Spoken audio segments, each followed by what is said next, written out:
guys, it's your girl LB. And it is your main man, KT, and we are here for our second episode of Off the Coast with Albie and KT. Today's episode is brought to you by Unitel, our great sponsor who we wouldn't be here without. So let's give them a round of applause and thank them for everything they do for us.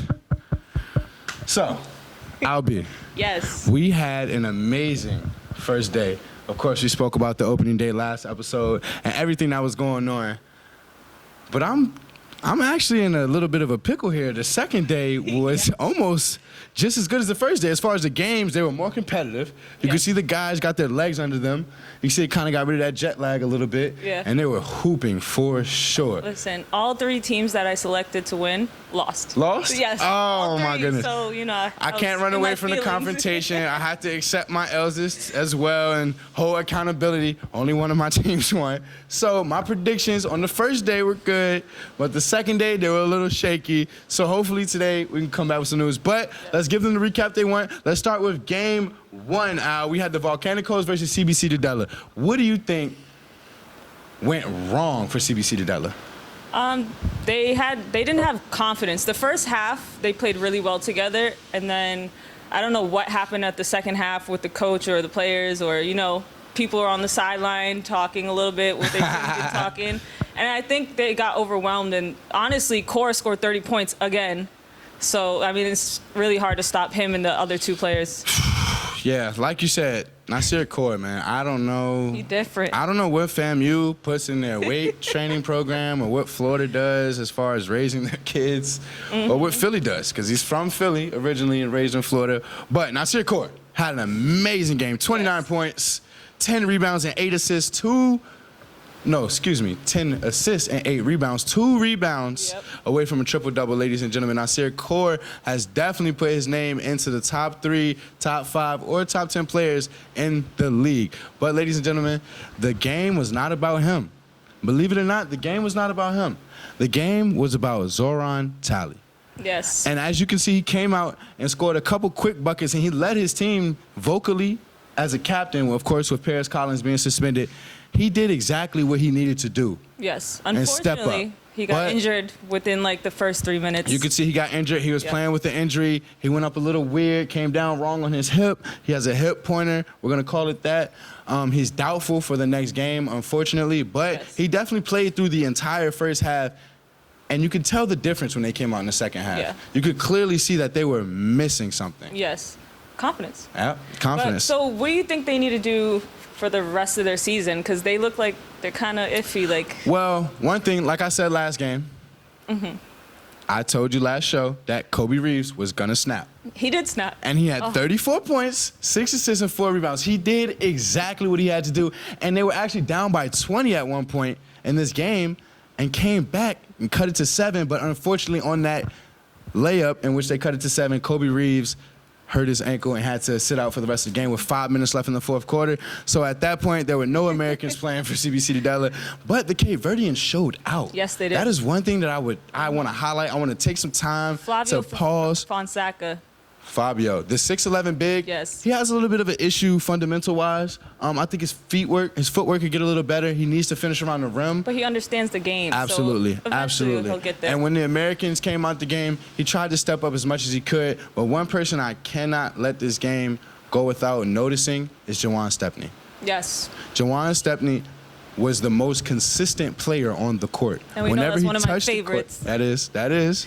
When he touched the court, you can just see the ball movement. You can see the aggression, the intensity on defense, the way he communicates with his team. Of course, Nasir Core, he handled the load as far as points are concerned, but as a shooter, Nasir had an awful day. He had an awful day.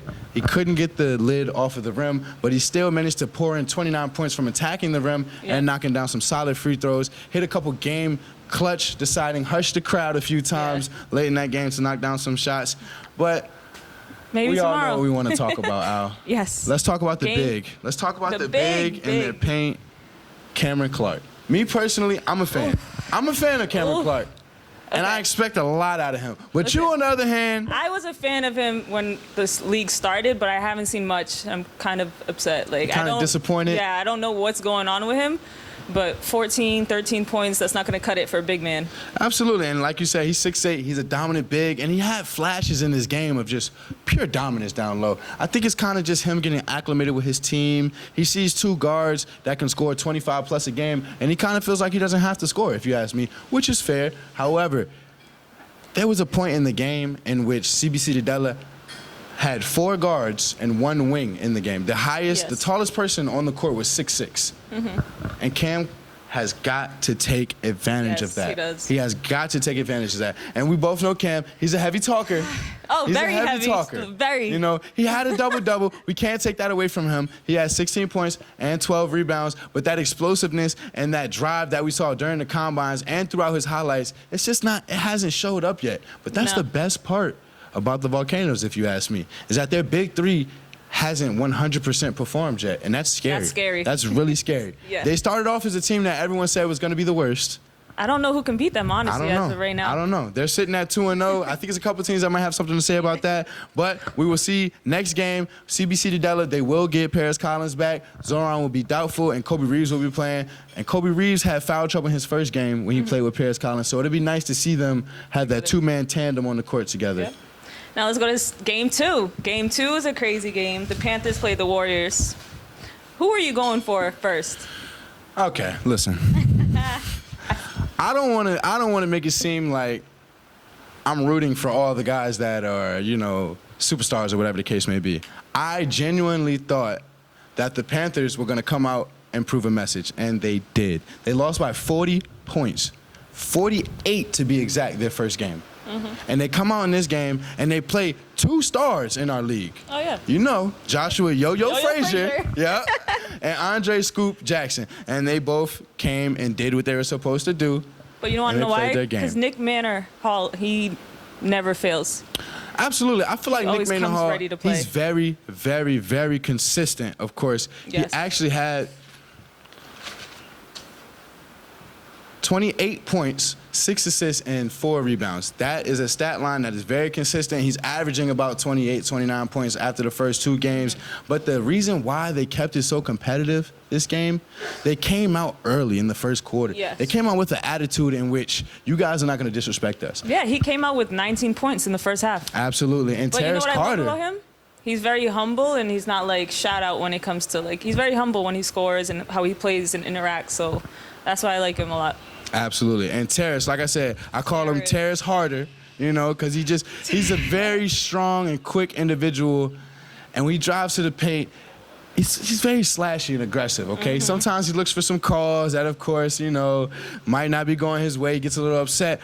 But he poured 27 points into the stat sheet. And that is something that he needed to do. That's something we expected him to do in the first game against that two-man tandem of Jawan and Nasir Kaur. But he showed up. He had 27 rebounds. However, I feel like the X factor, once again for this team, was Anthony Lane. Yes. Anthony Lane is doing everything he needs to do rebound-wise. Yep. However, in the points category, I got to get more. I need more from him. Yes. I need him to come out. I need him to have double-digit points. I need him to knock down his free throws. That's a charity stripe. Yep. Those are free points, free throw, free points. Yes. I just expect more out of him. Being an American player, of course, he was the last draftee in the draft. Doesn't matter. I feel like he can do more. So, Yo-Yo Frazier, he had 30, but that wasn't enough, was it? Yo-Yo Frazier, actually, he had 19 in this game.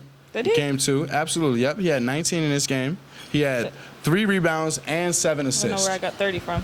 It's all right. Honestly, I think I've seen 30. You probably saw 30. I seen 30. And we know Yeah. it was probably 30, maybe 19, 20, in between there, somewhere. Yeah. But the official stat sheet gave us 19 points, 3 rebounds, and 7 assists. But as we know, Josh, his impact on the court is more than just the stats. Yes. His energy, his communication. His leadership. He's played overseas multiple times. He's played in France. He's played in Canada. He's played in LA. You know, he's played in a lot of leagues all over the world. And he understands how to speak that basketball body language. He understands how to play with other people that don't necessarily speak your language. And his composure is definitely the reason why they're sitting atop the league at 2-0. But the player of the game was not Joshua Yo-Yo Frazier. my man from Baltimore, Maryland, the DMV. You know I got to shout him out.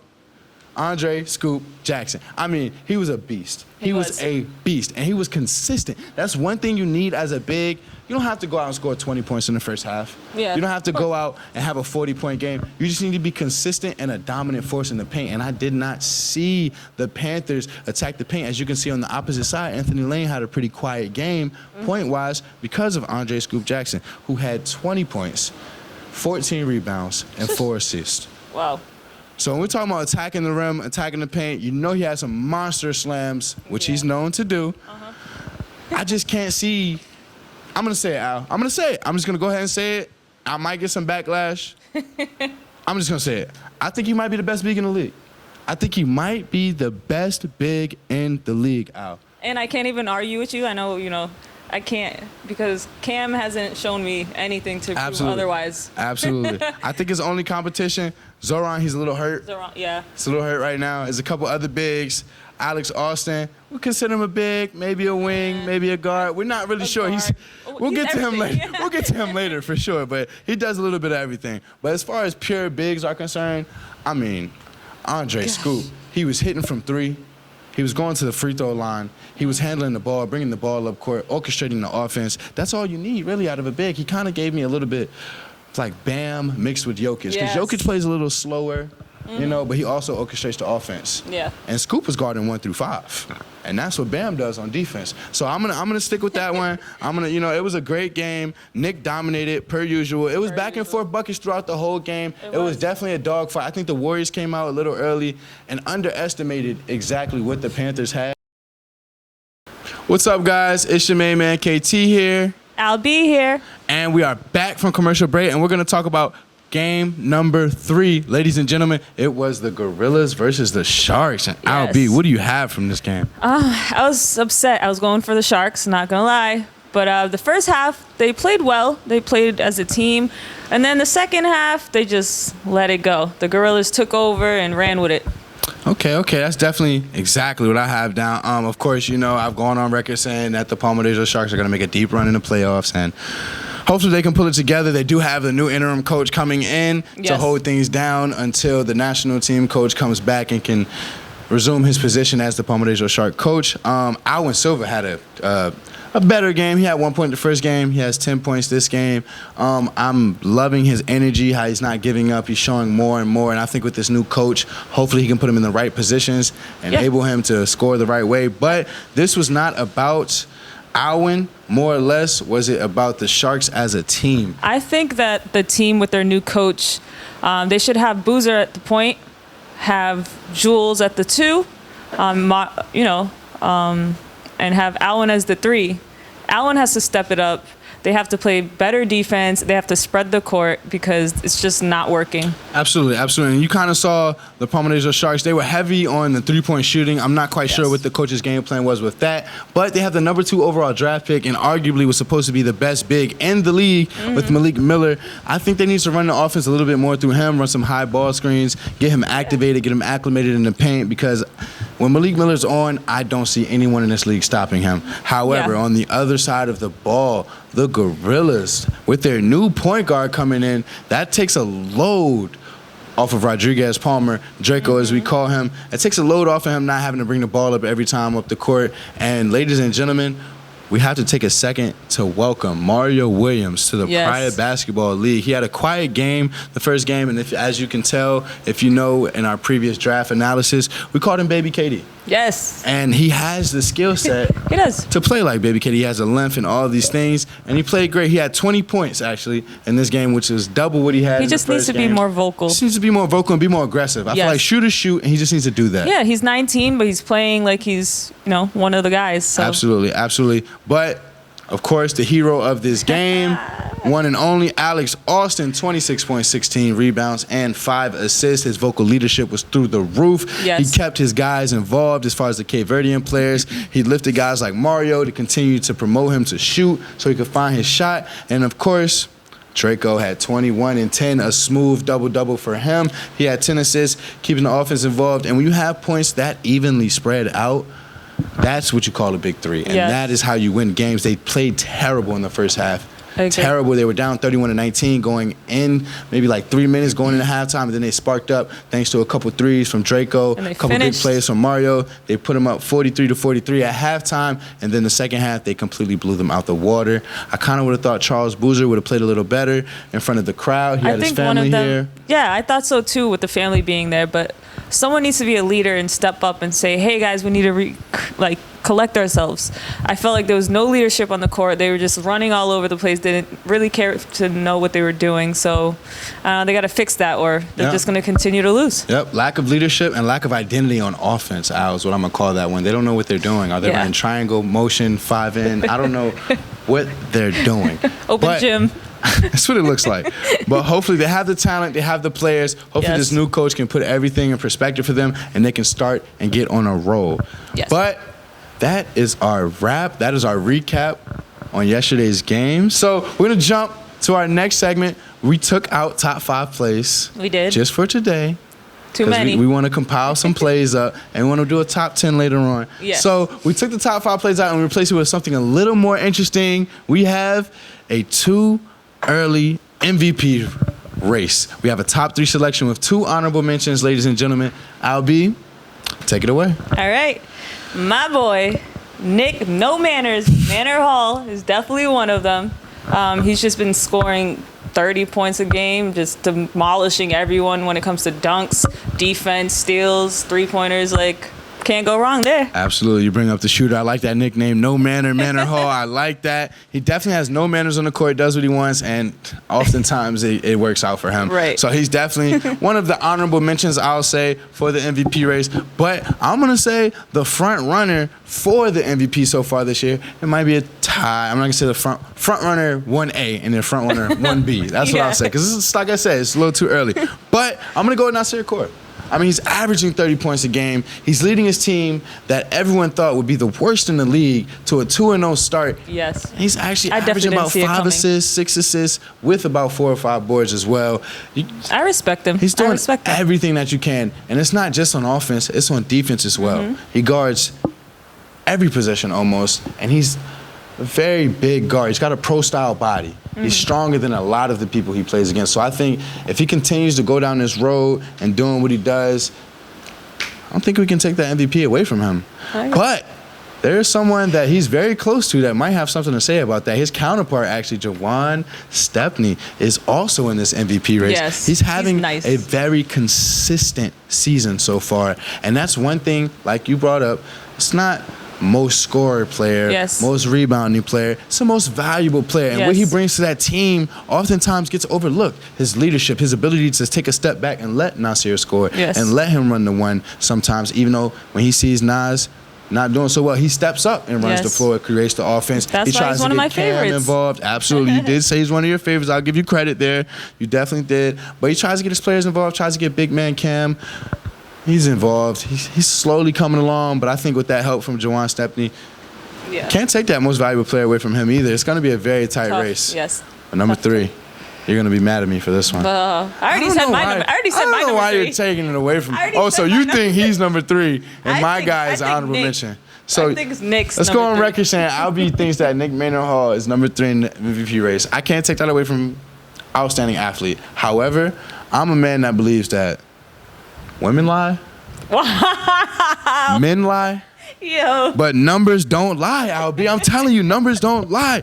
And Alex Austin is averaging almost 30 points and 12 rebounds a game, Al. He's playing the big, and he's undersized. We don't know if he's a wing. We don't know if he's a guard. And that's why we don't know. We don't know if he's going to continue to play this great, if he gets cocky or he thinks he runs every position. That's fair. That's fair. It's Confidence it's too early for him. Overconfidence can definitely come into play. I feel like as long as he keeps a level head and stays playing the way he can play within this team and within this offense, it's going to be close. It's definitely going to be close. Alex Austin, ladies and gentlemen, he attacks the rim. He always has paint on his hands, as I like to say, at the end of the game because he's attacking the rim so much.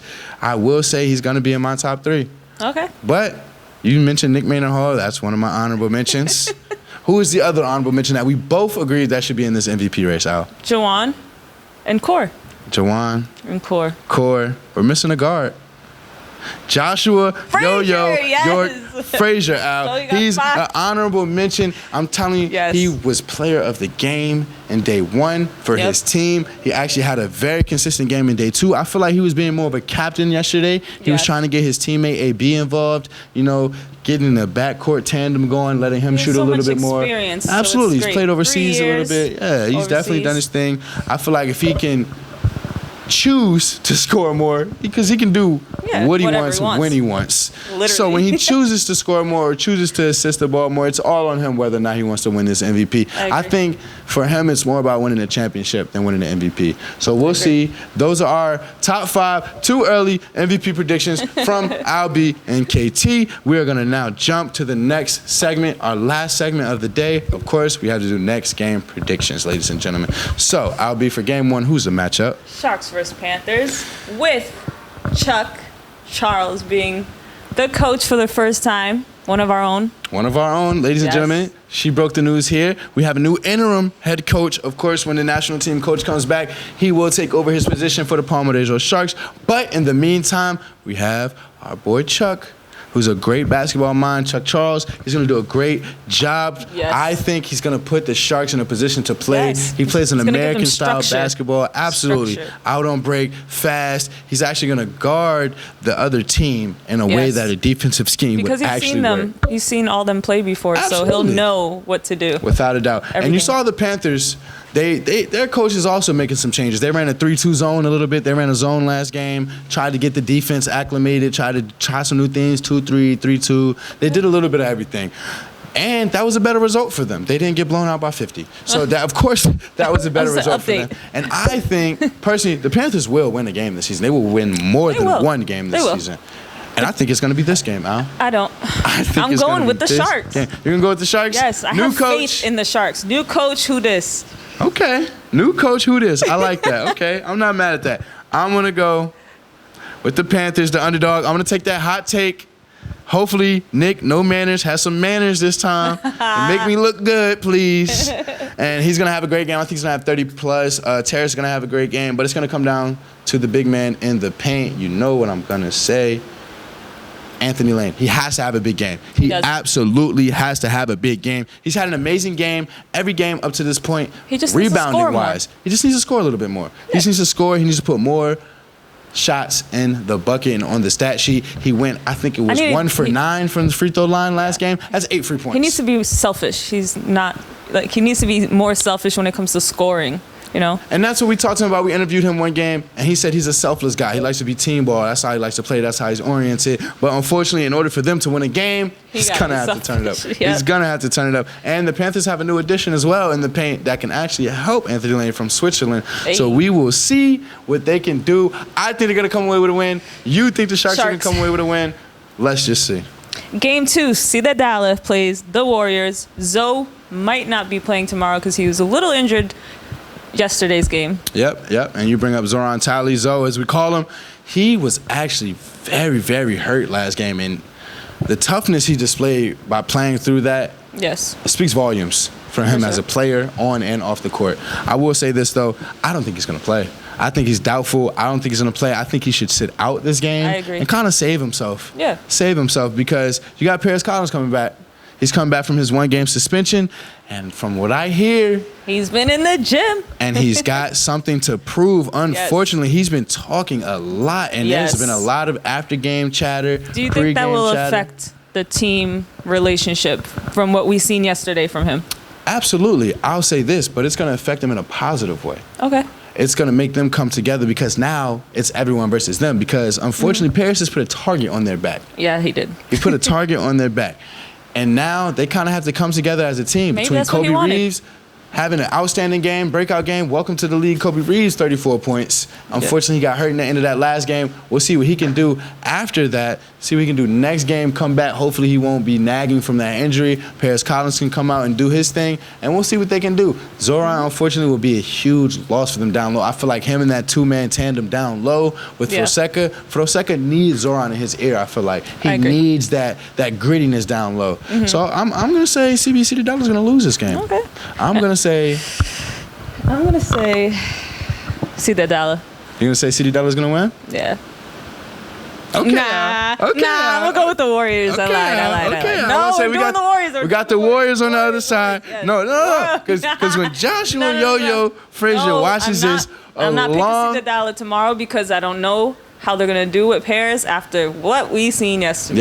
Yeah. It was I'm not rough. ready It to was put very rough. Yeah. It was very I'm gonna go rough. with the Warriors tomorrow. And like I said, Andre Scoop Jackson is the best big in the league so far, and I plan on him making that statement again against the 6'11" big man for CBC Della Fonseca, and we will see what they have to do tomorrow. I think they're both going to have, I'm going to say Joshua York Frazier has about 25 points. AB is going to have more than 15, probably about 3 to 4 three-pointers, and Scoop's going to have 20 and 10 again. I can literally, I'm going to make that hot take right now. Those are my stat line numbers for the Warriors with the win.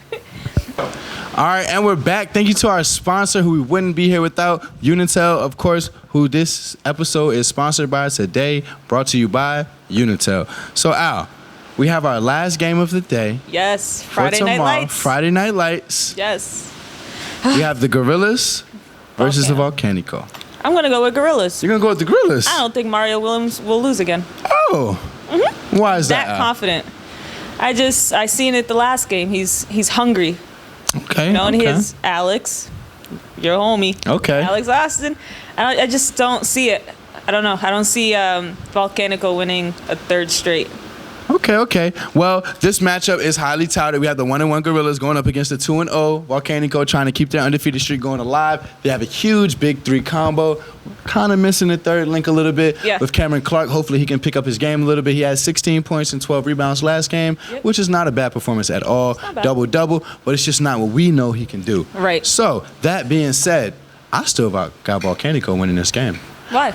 Now, granted, I love the Gorillas. The length that they have, the scoring ability, the shooting, and the way they can come together as a team behind Alex Austin, of course, who can be a little bit of a aggravating leader, but that's the kind of leader you need sometimes. He picked up Mario at certain times, helped him shoot better, picked up the new point guard, acclimated him to the team, and even Draco Rodriguez Palmer. He's so smooth. He's like a silent assassin is like what I like to call him. He's a silent assassin. He's quiet. He doesn't talk much. He just plays his game. And he had a quiet double-double last game as well. 21 points and 10 assists. So that being said, it's hard. This is going to be game of the day. Like I said, it's hard. But I can't go against Volcanico. I can't for the sake of my personal record in picking predictions. I have to pick Volcanico because I've picked them against them twice now, and they've won both times. So and at this point, I was the same. Okay, so I think, here's my hot take. Okay. Nasir Kaur, 30 points. Jawan Stepney. You think he could do it again? I think he's done it twice already. He has done it twice, but I think you think he can do could it one more a third time? I think he can do it one more time. And he also almost had a triple-double last game. He had 29, 10, and 8. He can do it. I'm pretty sure he can do it. Jawan Stepney, of course, the sharpshooter who can do it all, keeps the team together. I call them their super glue. He is the super glue for that team. Awesome. He keeps them together, keeps them tight. He's going to have another outstanding game. I'm going to write him down for a double-double as well. I'm going to say 20 points and 10 rebounds instead of 10 assists. He does have an outstanding vision of the court, but I feel like he's going to get a little bit down and dirty with the bigs down there this game. It's going to make a message. And, of course, Cameron Clark. Ladies and gentlemen, here's my hottest take of the day. I'm going to have him having 20 points and 12 rebounds. Honestly, I would love to see that. Do I think it'll happen? Probably not. Probably Okay, we'll see. I'm going to challenge him, of course, like Shaq does. He challenges a couple of the guys on the court. Of course, I'm nowhere near Shaq. Don't have If you're any Shaq, type who of... am I? Charles. I don't know. You might be Kenny. Honestly. Hey. So, of course, we have all these things going on. I'm going to challenge him, though. I'm going to challenge Cameron Clark. I want him to do better and be better and play the way we know he can play. Right. And if he plays that way, I don't see them losing all year. I agree. So, I'm going to go with Volcanico. They're going to go with the Gorillas. That is our last game prediction of the day. We are done here. This is a wrap of our last segment. We're going to call it wraps thanks to Unitel. This episode is brought to you by Unitel today. You have tuned in for another episode of Off the Coast with Al B and KT here. Please tune in to our live streams. She's going to take over the halftime interviews. I do the commentating and the post-game interviews. And stay tuned for our weekly episodes. We drop 3 a week. Please stay tuned on our YouTube. Links in both of our bios.